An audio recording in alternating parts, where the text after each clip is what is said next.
하나님의 말씀 사무엘상 11장 1절부터 15절까지의 말씀입니다. 함께 읽도록 하겠습니다. 암몬 사람 나하스가 올라와서 길랏 야베스에 맞서 진침해 야베스 모든 사람들이 나하스에게 이르되 우리와 언약하자 그리하면 우리가 너를 섬기리라 하니 암몬 사람 나하스가 그들에게 이르되 내가 너희 오른 눈을 다 빼야 너희와 언약하리라. 내가 온 이스라엘을 이같이 모욕하리라. 야베스 장로들이 그에게 이르되 우리에게 이래 동안 말미를 주어 우리가 이스라엘 온 지역에 전령들을 보내게 하라. 만일 우리를 구원할 자가 없으면 내게 나아가리라 하니라. 이에 전령들이 사울이 사는 기브아에 이르러 이 말을 백성에게 전하매 모든 백성이 소리를 높여 울더니 마침 사울이 밭에서 소를 몰고 오다가 이르되 백성이 무슨 일로 우느냐 하니 그들이 야베스의 사람의 말을 전하니라. 사울이 이 말을 들을 때 하나님의 영에게 크게 감동되매 그의 노가 크게 일어나 한 겨레의 소를 잡아 각을 뜨고 전령들의 손으로 그것을 이스라엘 모든 지역에 두루 보내어 이르되 누구든지 나와서 사울과 사무엘을 따르지 아니하면 그의 소들도 이와 같이 하리라 하였더니 여호와의 두려움이 백성에게 임하매 그들이 한 사람 같이 나온지라. 사울이 베색에서 그들의 수를 세어보니 이스라엘 자손이 30만 명이요 유다 사람이 3만 명이더라. 무리가 와 있는 전령들에게 이르되 너희는 길랏 야베스 사람에게 이같이 이르기를 내일 해가 더울 때에 너희가 구원을 받으리라 하라. 전령들이 돌아가서 야베스 사람들에게 전하매 그들이 기뻐하니라. 야베스 사람들이 이에 이르되 우리가 내일 너희에게 나아가리니 너희 생각에 좋을 대로 우리에게 다 행하라 하니라. 이튿날 사울이 백성을 3대로 나누고 새벽에 적진 한가운데로 들어가서 날이 더울 때까지 암몬 사람들을 치매 남은 자가 다 흩어져서 둘도 함께 한 자가 없었더라. 백성이 사무엘에게 이르되 사울이 어찌 우리를 다스리겠느냐 한 자가 누구이니까 그들을 끌어내소서 우리가 죽이겠나이다. 사울이 이르되 이날에는 사람을 죽이지 못하니 여호와께서 오늘 이스라엘 중에 구원을 베푸셨음이니라. 사무엘이 백성에게 이르되 오라 우리가 길갈로 가서 나라를 새롭게 하자. 모든 백성이 길갈로 가서 거기서 여호와 앞에서 사울을 왕으로 삼고 길갈에서 여호와 앞에 화목제를 드리고 사울과 이스라엘 모든 사람이 거기서 크게 기뻐하니라. 아멘.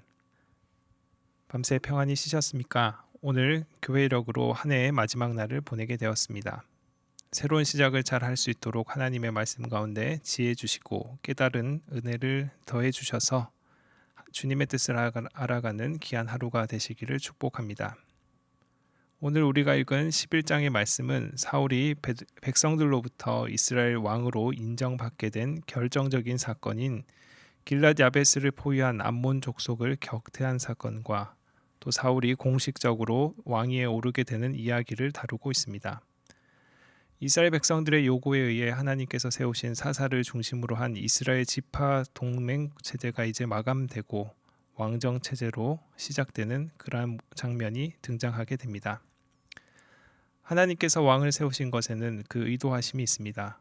바로 하나님의 통치를 대행할 목적이 있습니다. 그러나 백성들은 그런 측면을 전혀 이해하지 못하고 자기 민족의 개인적이고 또 세속적인 그러한 욕구를 채워줄 왕을 요구하였습니다.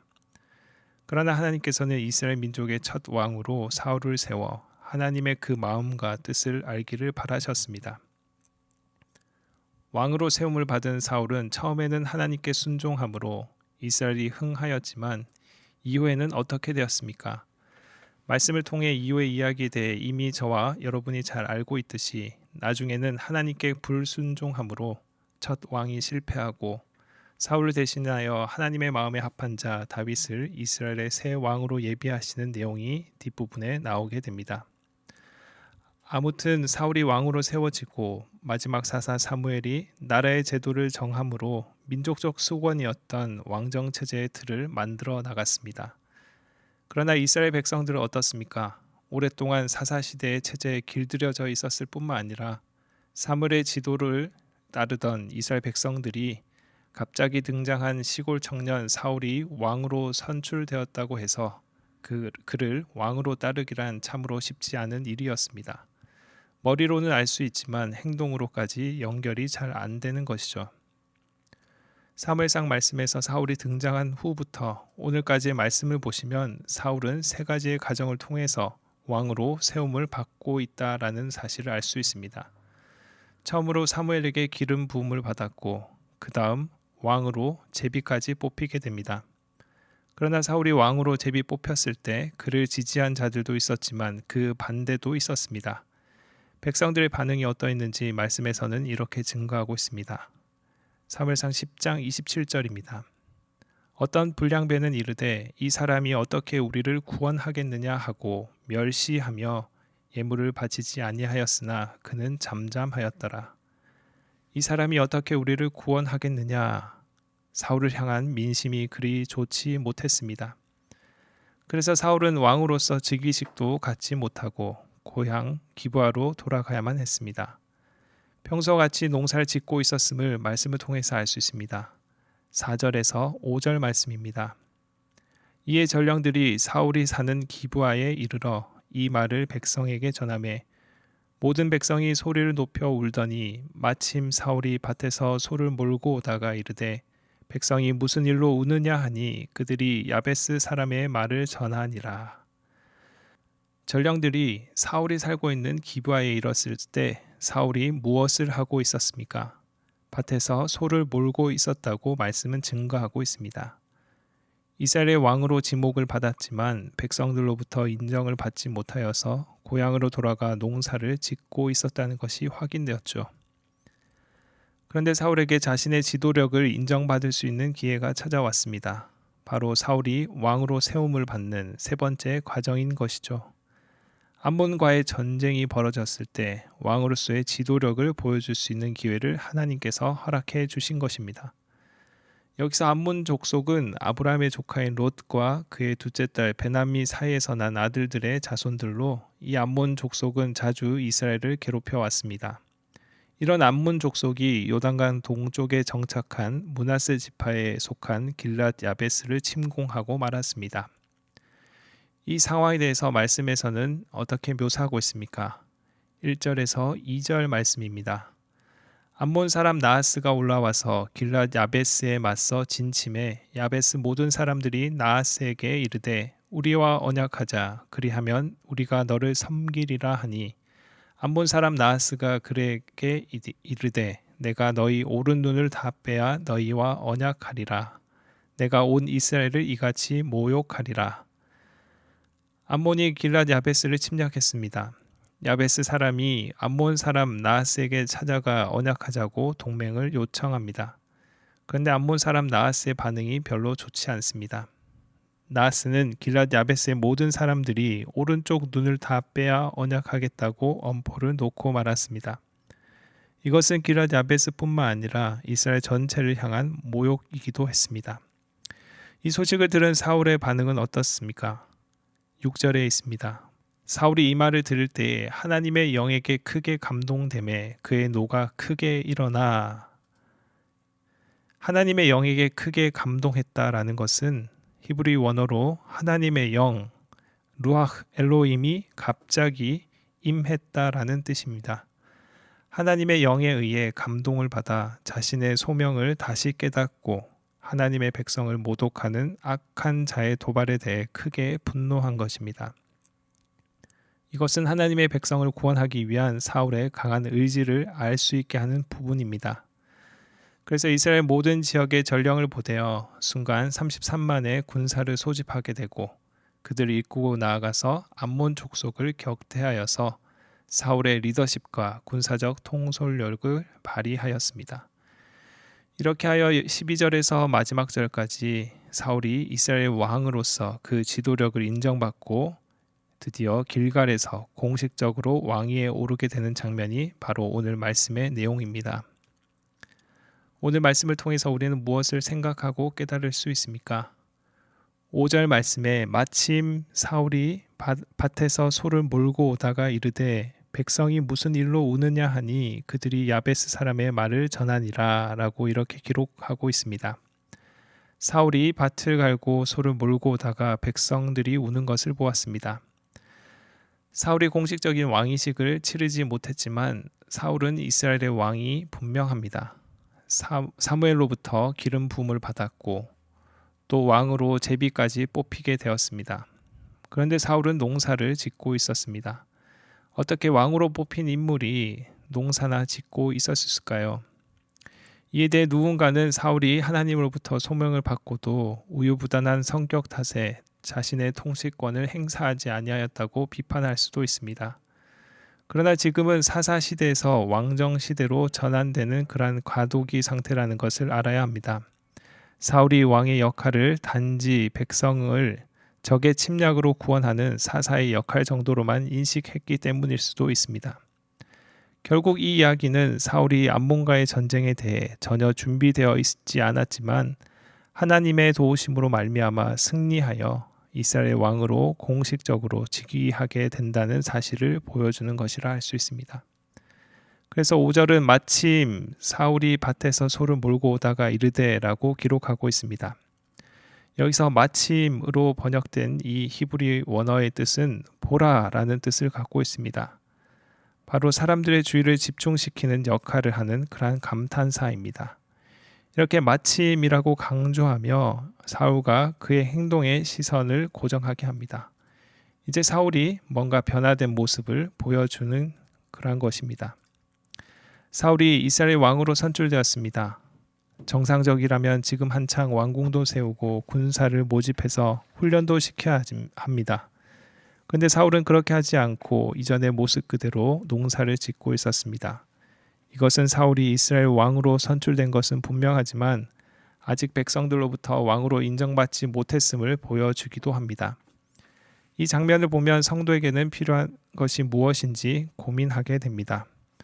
성도에게는 하나님께서 그 뜻을 완전히 이루시기까지 움츠리고 기다릴 줄 아는 그러한 지혜가 필요하다라고 생각됩니다. 사울은 베냐민 지파 사람입니다. 이스라엘 지파 중 가장 미약한 지파였습니다. 당시 이스라엘에서 가장 큰 영향력을 끼치는 지파는 유다나 에브라임 지파였습니다.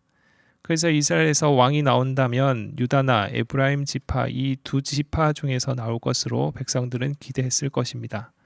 그런데 백성들의 생각과는 다르게 가장 미약한 베냐민 지파에서 왕이 나온 것입니다.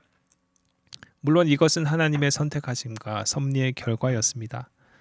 하지만 왕으로서 사울의 자질이 입증되지 않은 상태에서 이스라엘 백성들은 사울을 왕으로 인정할 수 없었을 것입니다. 이 때문에 사울은 하나님의 인도하심을 기다리며 자신의 일상생활에 충실했던 것입니다. 밭에서 소를 몰고 왔다는 것이 이것을 증명합니다.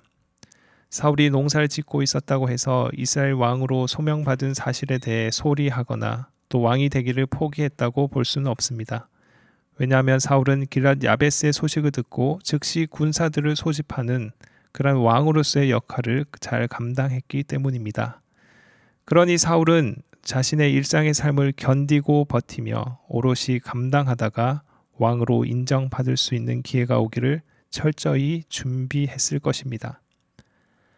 아직도 사울 자신을 왕으로 인정하지 못하는 이스라엘 백성들을 생각하면 답답하지만 하나님께서 자기를 왕으로 세워주실 때가 반드시 있을 것을 믿고 겸손히 성실한 태도로 그 때를 기다리고 있었습니다.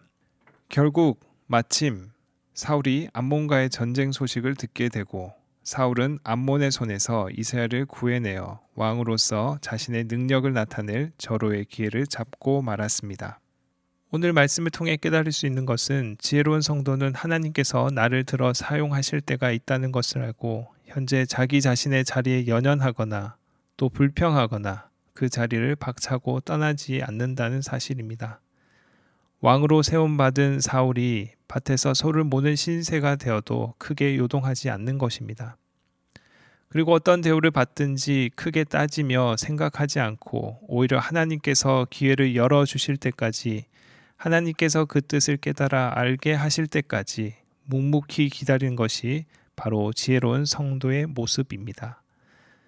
사랑하는 성도 여러분, 하나님께서 당장 나를 높이지 않으신다고 불평하거나 좌절하지 말고 오히려 하나님께서 정하신 때가 있다는 것을 믿으시고 그 때를 고요히 기다리실 수 있기를 바랍니다. 오늘 새벽에 교회에 나오면서 교회로부터 밝게 빛나는 빛을 보며 걸어왔습니다.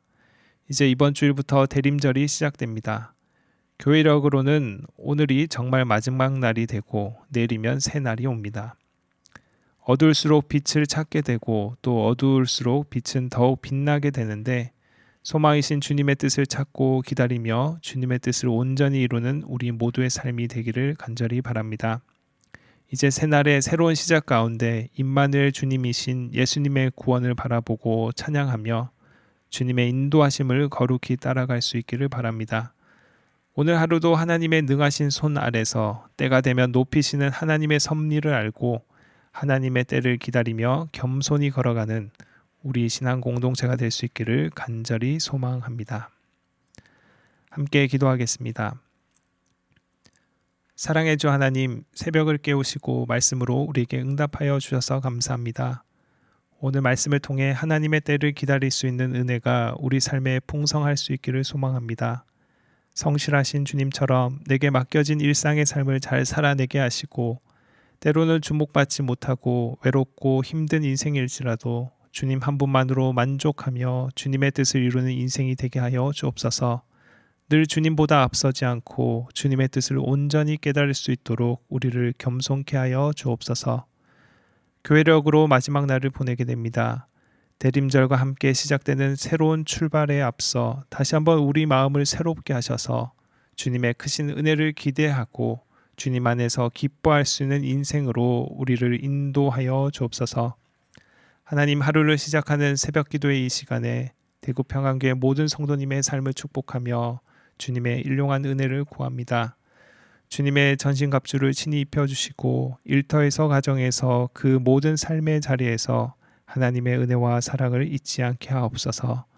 질병의 문제와 여러 가지 어려움 가운데 회복이 필요한 성도들에게 회복해 하시는 주님의 능력을 경험케 하여 주옵소서. 오늘도 모든 순간 주님과 동행하게 하시고 내일 있을 주일 예배를 준비하며 경건한 주말에 그러한 시간을 보내게 하여 주옵소서. 이 모든 것 거룩하신 예수 그리스도의 이름으로 간절히 기도드립니다. 아멘.